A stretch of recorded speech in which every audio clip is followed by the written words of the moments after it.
నీవు నిందించబడుతున్నావా? అవమానించబడుతున్నావా? అనేకమైన అవమానాల చేత, నిందల చేత నలిగిపోతూ ఉన్నావా? అయితే నీతో యేసు ప్రభు వారు ఉన్నారు.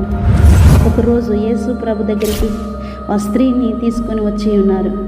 ఈమె పాపంలో పట్టబడింది కాబట్టి ఈ స్త్రీ విషయంలో నువ్వేం చెప్తావు సమాధానం అని చెప్పి యేసు ప్రభుని అడిగినప్పుడు యేసయ్య ఏమన్నారంటే, మీలో ఎవరైనా పాపము లేనివారుగా ఉన్నట్లయితే, మీలో ఒక్కరైనా సరే పాపము లేనివారుగా ఉన్నట్లయితే ఆమె మీద రాళ్ళు వేయండి అన్నారు.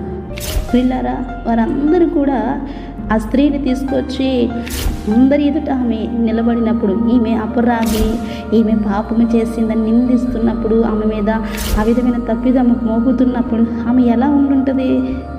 ఒకసారి ఆలోచించినట్లయితే నిజం. ఈరోజు అనేక శ్రమలు, శోధల చేత నలిగిపోతున్నావు, అవమానాల చేత నలిగిపోతున్నావు, నిందల చేత నలిగిపోతున్నావు. అయితే యేసయ్య నీతో కూడా ఉన్నారు. యేసు ఒక్కడే.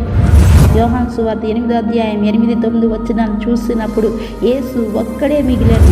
ఆ స్త్రీ మధ్యను నిలవబడి ఉండేను. నిజం, ఒక్కని వెంబడి ఒక్కడు వెళ్ళిపోయారు. ఆమె నిందించిన వారు ఎవరు అక్కడ లేరు. ఆమెని నిందించిన వారు ఎవరు ఆమె దగ్గర లేరు.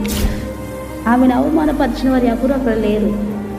ఆమెలో ఉన్నటువంటి ఆ తప్పు మోపిన వారు ఎవరు లేరు. యేసు ఒక్కడే మిగిలాను. యేసు ఒక్కడే ఆమెతో ఉండేను. నిజం, ఈరోజు నీ జీవితంలో యేసయ్య మాత్రమే నీతో ఉంటారు.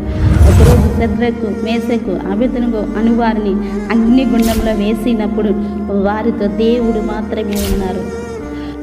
అగ్ని లాంటి మహాశ్రమ నీ జీవితంలో కలుగుతున్న నీతో కూడా యేసయ్య మాత్రమే ఉంటారు. ఒకరోజు యాకోబు ఒంటరిగా ఒక రాత్రంతా మిగిలిపోయాడు.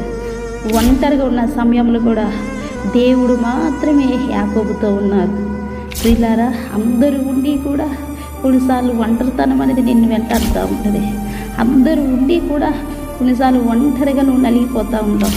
నీ ఒంటరితనంలో కూడా యేసయ్య నీతో ఉన్నారు.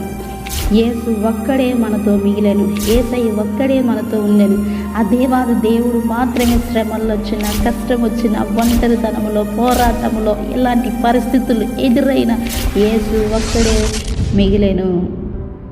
ఆమేన్.